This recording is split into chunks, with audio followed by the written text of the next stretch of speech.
Hello दोस्तों, एक बार फिर से स्वागत है हमारी ज्ञान फॉर यू यूट्यूब चैनल पर। दोस्तों, आज का जो वीडियो है, इस वीडियो में हम लोग बात करेंगे व्यवहार निवालय की तरफ से निकाली गई वैकेंसी के बारे में। और इसके बारे में जो बात करेंगे, इसमें अप्लाई करना कैसे करना है, क्योंकि हर एक डिस्ट्रिक्ट में झारखंड में व्यवहार निवालय सिविल कोड की तरफ से वैकेंसी निकाल के आई है, जिसका मिनिमम क्वालिफिकेशन 10th मांगा गया है। लेकिन इसको अप्लाई कैसे करना है, सबसे बड़ा कन्फ्यूजन यहाँ पे है। और दूसरा पॉइंट ये है कि इसको भेजना कैसे है। ये दो पॉइंट को क्लियर करना बहुत ही ज़रूरी है, क्योंकि ये जो है स्क्रीनिंग टेस्ट, इंटरव्यू, ये सबसे रिलेटेड ही सिलेक्शन होगा। और उससे भी इम्पोर्टेंट ये है कि अगर आप लोग गलत एप्लीकेशन फॉर्म भर दिए हैं, कहीं पे मिस्टेक कर दिए हैं, या तो फिर भेजने में लिखने में कहीं गलत किए हैं, रीराइट किए हुए हैं, तो आपका पहले ही वो रिजेक्ट हो जाएगा, आप लोगों का एडमिट कार्ड रिटर्न आएगा ही नहीं। तो चलिए इसी पे हम लोग बात करते हैं, स्टार्ट करते हैं वीडियो को और देखते हैं कि कैसे इसका फॉर्म भरना है।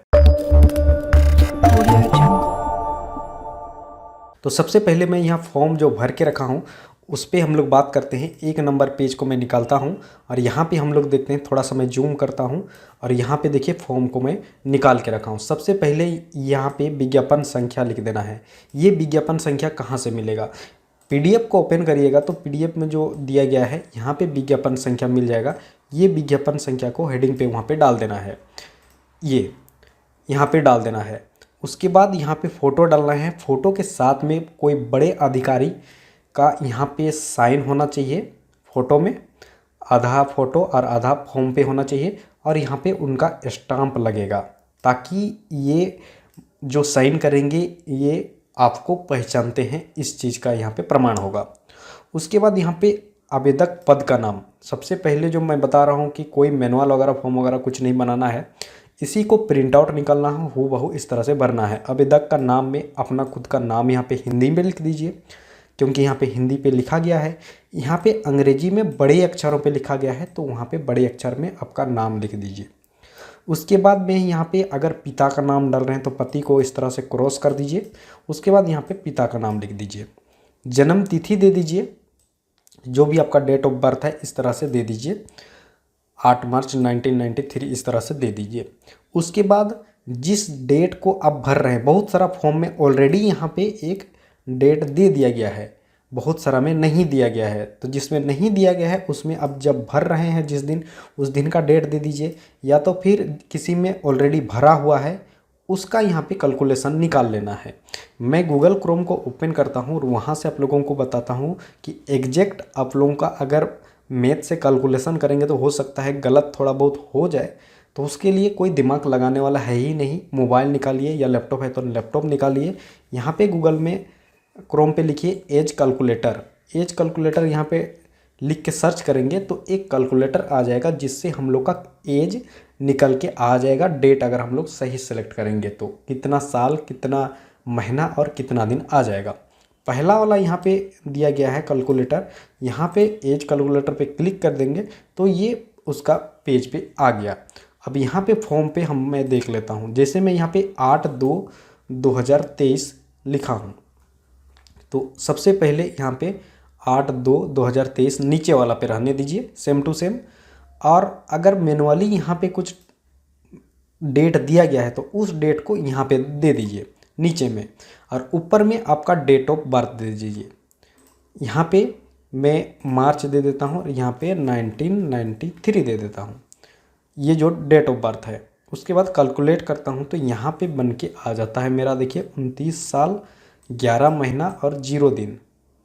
ठीक है, तो यही चीज़ यहाँ पे डाल देना है, 29 साल 11 महीना 0 दिन, ये हो गया। उसके बाद थोड़ा सा और जूम कर लेते हैं।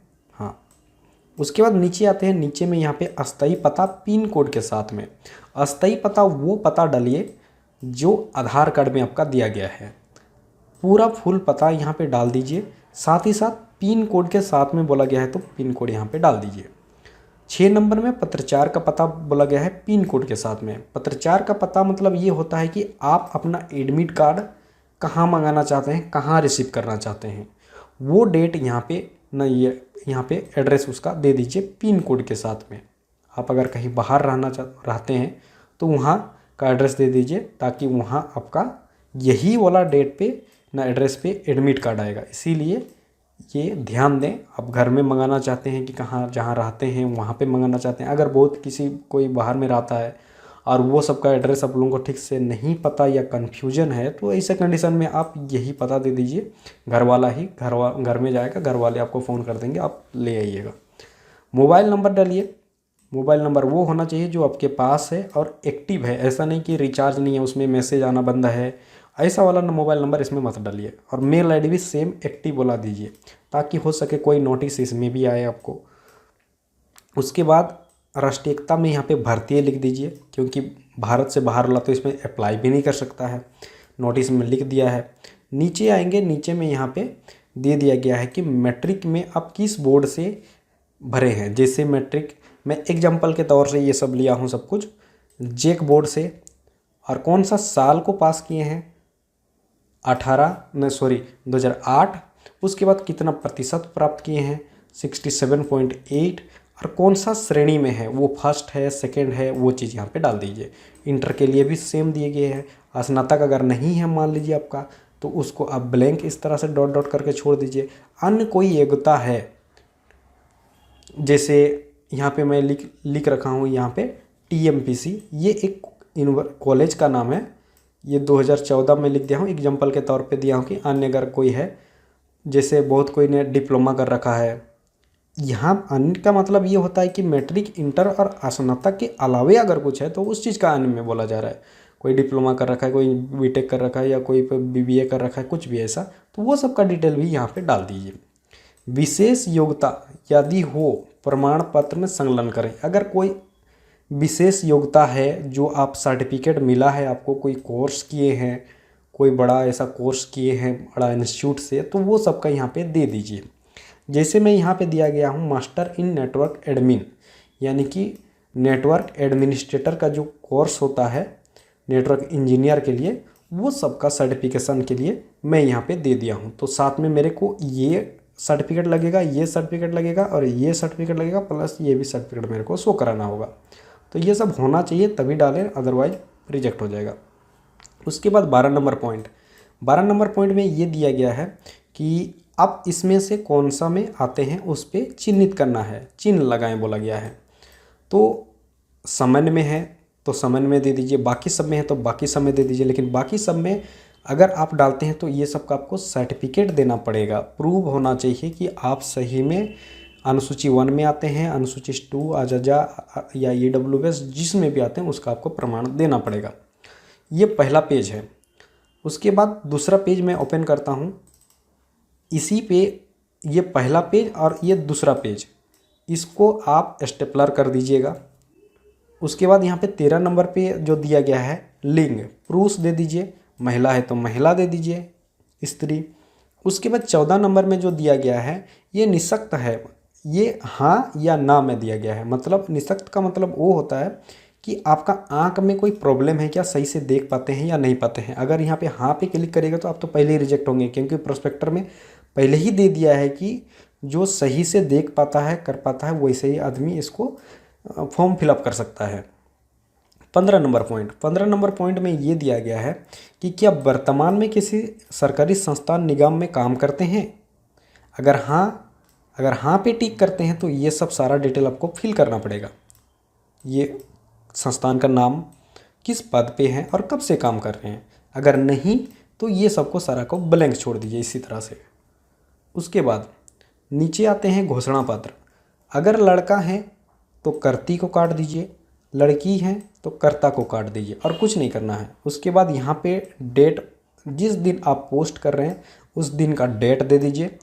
जिस स्थान पे आप रह रहे हैं उसका स्थान दे दीजिए, जमशेदपुर, रांची, धनबाद जो भी है। उसके बाद यहाँ पे आपका सिग्नेचर देना होगा, हस्ताक्षर दिया गया है। ऐसा नहीं कि यहाँ पे शॉर्ट साइन कर दीजिएगा, साइन अलग होता है, सिग्नेचर अलग होता है। साइन का मतलब शॉर्ट नेम, शॉर्ट का जो आपका साइन होता है इनिशियल, उसको साइन बोला जाता है, और सिग्नेचर जिसको हस्ताक्षर बोला जाता है उसमें पूरा नाम लिखा जाता है। तो ये हो गया पहला का खंड का के लिए, दोनों को स्टेपलर कर दीजिए। उसके बाद आते हैं प्रवेश पत्र जो आएगा खा के लिए, ये हम लोग का खा रहेगा।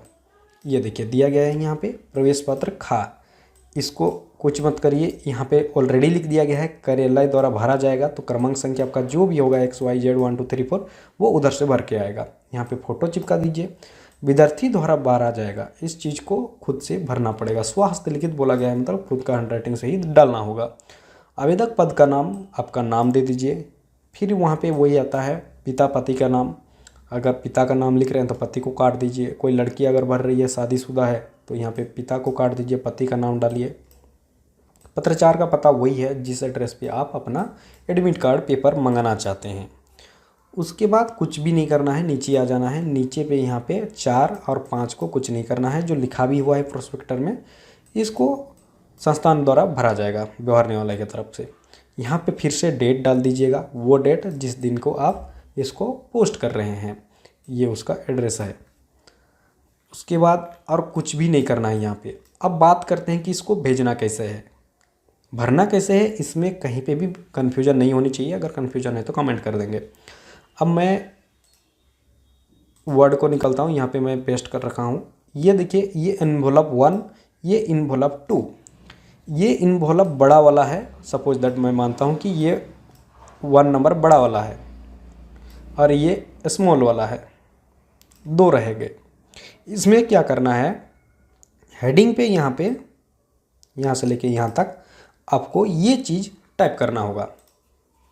नीचे आते हैं, देखते हैं। हाँ, सबसे पहले तो विज्ञापन संख्या लिफाफे के ऊपर विज्ञापन संख्या लिख दीजिए। विज्ञापन संख्या हम लोग हेडिंग पे ही देख चुके हैं। उसके बाद आवेदित पद का नाम, उसके बाद श्रेणी। तो ये 3 चीज़ को यहाँ पे भरना पड़ेगा। यहाँ पे विज्ञापन संख्या, कोमा कर दीजिए, किस पद के लिए भर रहे हैं, फिर से कोमा कर दीजिए, और किस श्रेणी में है वो जॉब, सी ग्रेड में है, डी ग्रेड में है, वो चीज़ यहाँ डाल दीजिए। ये हेडिंग पे हो गया। तो यहाँ पे अगर फॉर्म आप भर रहे हैं, जैसे लेवल 2 लेवल 1 दिया गया है, ये सब अगर भर रहे हैं तो आपका ग्रुप डी में आ जाएगा, श्रेणी डी में, और ये अगर भर रहे हैं तो सी में आ जाएगा। तो वो चीज़ आपको यहाँ पे ऊपर पे हेडिंग पे लिख देना है। यहाँ पे हेडिंग का काम हम लोग का हो गया, कोमा दे के। ओके, उसके बाद में यहाँ पे जो भरेंगे वो भरेंगे आपका एड्रेस, आप जहाँ से भेज रहे हैं। पत्राचार वाला पता यहाँ पे आप डाल दीजिए। यहाँ पे डालिए जहाँ पे आप भेज रहे हैं व्यवहार न्यायालय का एड्रेस। तो व्यवहार न्यायालय का एड्रेस हम लोग को कहाँ से मिल जाएगा, नीचे आते हैं। नीचे में हम लोग को ये चीज़ मिल जाएगा। यहाँ से लेके यहाँ तक इस चीज़ को आप भरेंगे यहाँ पे, यहाँ सेवा में, उसके बाद व्यवहार न्यायालय का एड्रेस, और यहाँ पे आपका खुद का एड्रेस यहाँ पे, और यहाँ पे आप डालेंगे विज्ञापन संख्या, पद का नाम और श्रेणी। ये हो गया। ये 1 नंबर इन्वॉल्व कंप्लीट हो गया। दूसरा नंबर इन्वॉल्व में क्या करना है, आपका पत्राचार का पता को यहाँ पे दे देना है। पत्राचार का पता यहाँ पे आप डाल दीजिए। उसके बाद इस पे 40 रुपया का एक डाक टिकट भी साट दीजिए। बस इतना ही करना है।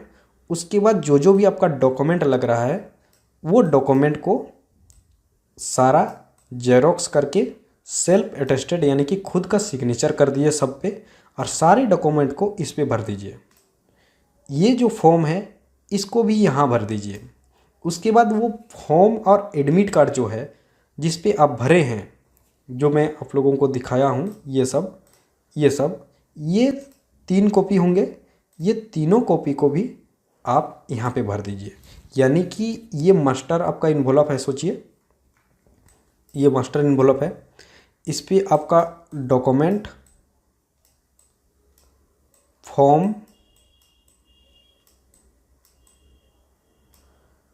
ये भी यहाँ चला जाएगा,